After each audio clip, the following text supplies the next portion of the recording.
প্রিয় দেশবাসী, আসসালামু আলাইকুম। এমন একটি সময় আপনাদের সামনে হাজির হয়েছি যে সময়টাতে আপনারা দেখেছেন একে একে করে আমাদের দেশের শিল্প কলকারখানাগুলো বন্ধ হয়ে যাচ্ছে। আজকে বিদেশিরা দেখছে এ দেশ থেকে যে শিল্প, এই গার্মেন্টস থেকে পোশাক শিল্প যদি তারা ক্রয় করে তাদের দেশে নিয়ে যাওয়ার জন্য যে আন্তর্জাতিক বিমানবন্দরে রাখবে, সেখানেও সেই সকল পণ্যগুলো পুড়িয়ে দেওয়া হচ্ছে, জ্বালিয়ে দেওয়া হচ্ছে।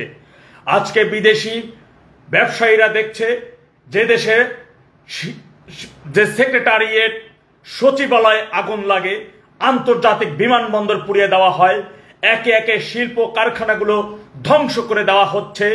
তদ্রূপ আপনারা দেখেছেন এই 15 মাসের ব্যবধানে সারা দেশব্যাপী প্রায় 300-র অধিক শিল্প কারখানাগুলো পুড়ে গেছে, ছারখার হয়ে গেছে। বিজিএম এর সভাপতি বলছে এমনটা চলতে থাকতে আগামী কিছুদিনের মধ্যে বাকি শিল্প কারখানাগুলো ধীরে ধীরে বন্ধ করে দিতে বাধ্য হবে মালিক পক্ষগুলো। কেননা তারা আজকে ঠিকমতো গ্যাস পাচ্ছে না, বিদ্যুৎ পাচ্ছে না, ঠিকমতো তাদের পোশাক শিল্প রপ্তানি আমদানি করতে পারছে না, ব্যাংকে সঠিক মতো তারা লেনদেন করতে পারছে না। প্রতিটি রন্ধ্রে রন্ধ্রে তারা বাধার সম্মুখীন হচ্ছে। একজন মালিক যদি ইনভেস্ট করে, সে ইনভেস্ট বাসায় তুলতে না নিতে পারে, বরং যদি তাকে মাসকে মাস বছরকে বছর লোকসান দিতে হয়, তাহলে সে তার ব্যবসা গুটিয়ে নেবে, এটাই স্বাভাবিক। ঠিক তদ্রূপ আপনারা দেখেছেন 15 মাসের ব্যবধানে 30 লক্ষের অধিক শ্রমিকরা আজকে চাকরি হারিয়েছে। আজকে বাংলাদেশের অলিতে গলিতে, বাগানে, ডোবায়, গ্রামে গঞ্জে, পাড়া মহল্লায় সারিতে সারিতে লাশ পাওয়া যাচ্ছে। আজকে আমার বোনদেরকে দিনে দুপুরে রাস্তা থেকে তুলে নিয়ে গণধর্ষণ করে রাস্তায় ফেলে রাখা হচ্ছে। বাংলাদেশের কোথাও কেউ বলতে পারবেন না একটু নিরাপদ অবস্থায় রয়েছে। আইন শৃঙ্খলার এতটা অবনতি, মেরুদণ্ড ভেঙে দেওয়া হয়েছে পুলিশ সদস্যদের। আজকে পুলিশ সদস্যরা যদি আইন অনুযায়ী কোনো কাজ করতে যায়, তখন তাদেরকে হুমকি দেওয়া হয়, 5 আগস্ট পুলিশকে মেরে ঝুলিয়ে রেখেছি, তুই আমার কাজে বাধা দিচ্ছিস, তোকেও মেরে ঝুলিয়ে দেব। তথাপি দেশের মুক্তির জন্য, আজকে দেশের স্বাধীনতা সার্বভৌমত্ব যখন হুমকির মধ্যে পড়েছে, আজকে দেখেছেন আপনারা চট্টগ্রাম বন্দরকে বিদেশিদের হাতে তুলে দেওয়ার জন্য বন্ধ পরিকর হয়েছে এই প্রশাসন। আজকে আপনারা দেখেছেন বাংলাদেশের সেন্ট মার্টিন দ্বীপকে দীর্ঘ প্রায় 1 বছর আটকে রেখে সেই বন্দর যখন খুলে দেওয়া হয়েছে, পর্যটকরা সেখানে যাচ্ছে না, কেননা সেখানে রাত্রি যাপন নিষিদ্ধ করে দেওয়া হয়েছে। তথাপি সুকৌশলে বাংলাদেশের পর্যটনকে ভেঙে দেওয়া হয়েছে। বাংলাদেশের অর্থনীতির যে চাকা মেরুদণ্ড চট্টগ্রাম বন্দর, আজকে থেকে এই যে 1 বছর আগেও সেখানে যেভাবে আমাদের রাষ্ট্র যে লভ্যাংশটা অর্জন করতে পারত, লভ্যাংশটা পেত, আজকে সেখানে ধস নামিয়ে দেওয়া হয়েছে। এই ডেভিল ইনুস সর্বপ্রথম তিনিই বলেছিলেন বাংলাদেশের অর্থনৈতিক একটি মেরুদণ্ডই হচ্ছে আমাদের চট্টগ্রাম বন্দর, কিন্তু সেই চট্টগ্রাম বন্দরটাকে আজকে ভঙ্গুর করে দেওয়া হয়েছে। আজকে দেশের সকল অর্থনীতিকে ভঙ্গুর করে দিয়ে ডেভিল ইনুস বলছে সমবায় আন্দোলনের মাধ্যমে এই পরিস্থিতি আমাদের মোকাবেলা করতে হবে। আপনারা দেখেছেন আন্তর্জাতিকভাবে তারা বলছে যে আগামী ডিসেম্বরের মধ্যে বাংলাদেশে প্রায় 3 কোটি মানুষ খাদ্য সংকটে ভুগবে, 20-30 লক্ষ শিশু পুষ্টিহীনতায় ভুগবে। আজকে দেশের স্বাধীনতার সার্বভৌমত্ব যখন অন্য দেশের হাতে তুলে দেওয়া হচ্ছে, আজকে দেখেন অর্থনীতিকে যখন ভঙ্গুর অবস্থায় ফেলে দেওয়া হচ্ছে, ঠিক 1971 সালে যেভাবে বৈষম্যের শিকারের মাধ্যমে বাংলাদেশটাকে পশ্চিম পাকিস্তানিরা তাদের আমাদের একটি নির্যাতনের আখড়া, এই দেশটাকে যখন লুণ্ঠন করে নিয়ে যাচ্ছিল, আমার মা বোনদেরকে যখন ধর্ষণ করছিল, আমার ভাইদেরকে যখন হত্যা করতেছিল, ঠিক তদ্রূপ ভাবে স্বাধীনতার 54 বছর পর এই দখলদার ডেভিল ইনুসের নেতৃত্বে এবং তার ভুয়াশী নিবিড় সমর্থনের মাধ্যমে আজকে আমার বাংলাদেশকে পূর্ব পাকিস্তানে পরিণত করার সমস্ত আয়োজন তারা বাস্তবায়নের দিকে চলে গেছে। তথাপি ঠিক আপনারা দেখেছেন বাংলাদেশে এখন যখন তখনই পাকিস্তানি সেনা প্রধান, পাকিস্তানি যে সামরিক শক্তিগুলো বাংলাদেশে আসা যাওয়া শুরু করেছে। এই যে কিছুদিন আগেও ওই যে পশ্চিম পাকিস্তানের উপপ্রধানমন্ত্রী এসে বলেছেন এই দেশটাকে আমার হারিয়ে যাওয়া ভাই, এই দেশটাকে আমাদেরকে ছোট করে তিনি কথা বলেছেন যে বাঙালির উচিত তার হৃদয় মক্কাকে বড় করার জন্য, নোংরা মানসিকতাকে বের হয়ে আসার জন্য, এ ধরনের কথাও তিনি বলেছেন। তথাপি আমি বলবো 1971 সালে যখন ওই পশ্চিম পাকিস্তানের হাত থেকে আমার দেশকে রক্ষার জন্য পূর্ব পাকিস্তানের পক্ষ থেকে জাতির জনক বঙ্গবন্ধু শেখ মুজিবর ঐতিহাসিক নেতৃত্বের মাধ্যমে আমরা 9 মাসের রক্তক্ষয়ী যুদ্ধের মাধ্যমে এই দেশটাকে তৈরি করেছি। আজকে সেই দেশটাকে আবার স্বাধীনতা বিরোধীরা, সেই পরাজিত শক্তিরা ঐক্যবদ্ধভাবে দেশের ক্ষমতা দখল করে জ্বালানি খাত, প্রশাসনের খাত, আমাদের অর্থনৈতিক খাত, বাণিজ্য খাত, অর্থনৈতিক যে যা কিছু আছে সবকিছু ভঙ্গুর করে দিচ্ছে। তাই এখান থেকে বাঁচানোর লক্ষ্য নিয়ে, এখান থেকে বাঁচানোর জন্য সেই আওয়ামী লীগ আগামী 11, 12 এবং 13 তারিখ সারা দেশব্যাপী যে বিক্ষোভের ডাক দিয়েছে, 13 তারিখ যে লকডাউনের ডাক দিয়েছে, সেই সফল করার জন্য আমি সকল শিল্প প্রতিষ্ঠানের মালিকগণের কাছে, সকল শিল্পপতির কাছে অনুরোধ জানাবো, আপনার শিল্প কারখানা বাঁচানোর জন্য, আমার বন্ধার নিরাপত্তার জন্য, স্বাধীনতার সার্বভৌমত্ব ধরে রাখার জন্য, দেশের অর্থনৈতিক চাকা পুনরায় পুনর্জীবিত করার জন্য আপনারা স্ব জায়গা থেকে প্রস্তুতি নিন। সকল শ্রমিকদের রাস্তায় নামিয়ে দিন, সকল শ্রমিকদেরকে রাস্তায় আন্দোলনে নামিয়ে দিন। আওয়ামী লীগের নেতৃত্বে প্রত্যেক পাড়ায়, মহল্লায়, গ্রামে গঞ্জে দুর্গ করে তুলতে হবে। গেরিলা কায়দায় দেশ বিরোধী অপশক্তি, মব সন্ত্রাসী বিএনপিদের মোকাবেলা করতে হবে।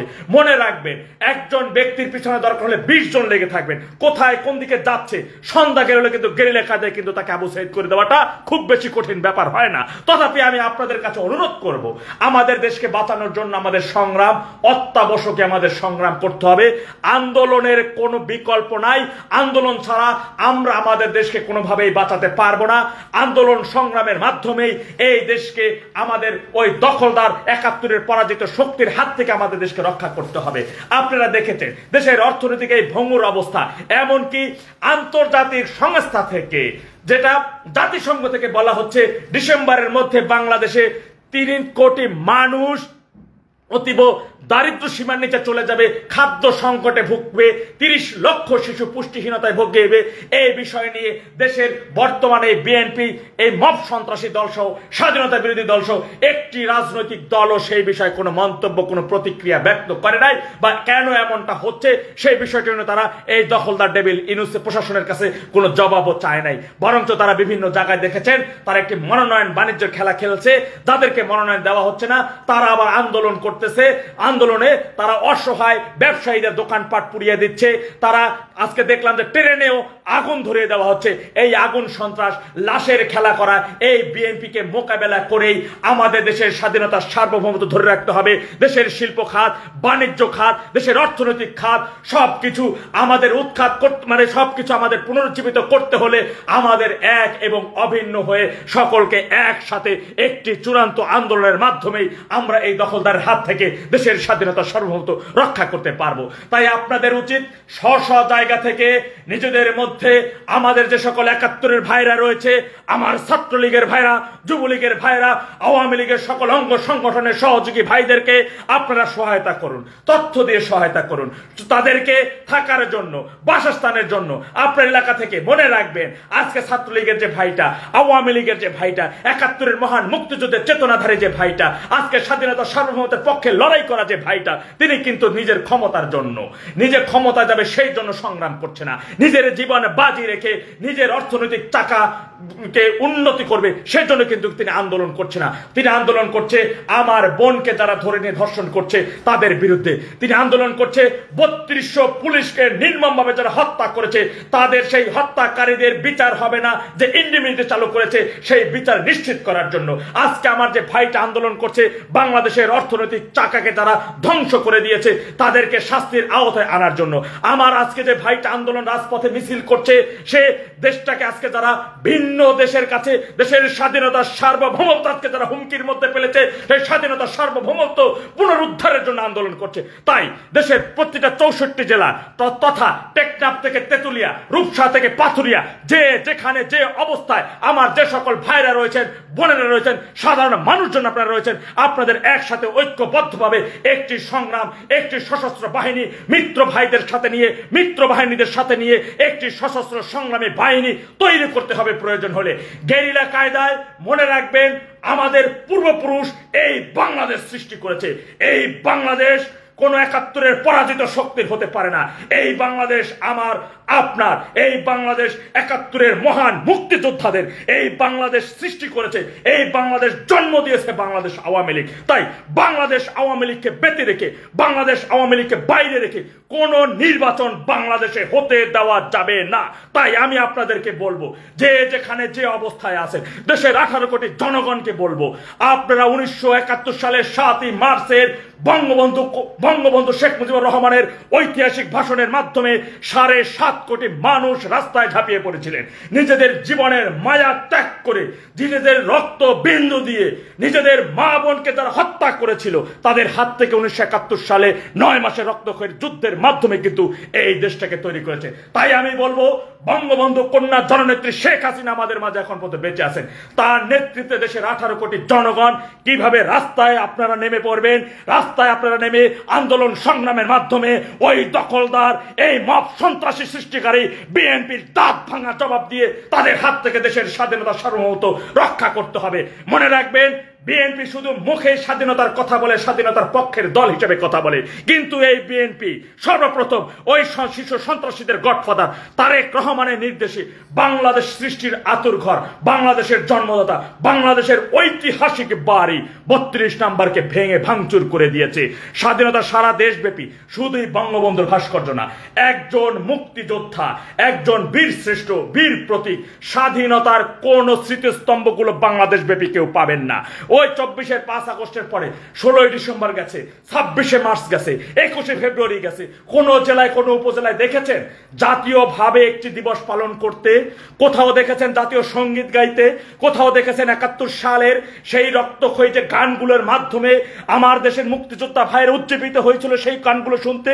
কোথাও দেখেছেন তুমি কে আমি কে, বাঙালি বাঙালি তোমার আমার ঠিকানা, পদ্মা মেঘনা যমুনা, এমন স্লোগান কোথাও কি দেখেছেন? তাহলে বিএনপি কিভাবে স্বাধীনতা সপক্ষের দল হলো? বিএনপি 1977 সালে তৈরি করা হয়েছে। বিএনপি একটি সুযোগ সন্ধানে, সেদিন তাই জিয়াউর রহমান মুক্তিযুদ্ধে অংশগ্রহণ করেছিল, কারণ তিনি সরকারের একজন আমলা ছিল।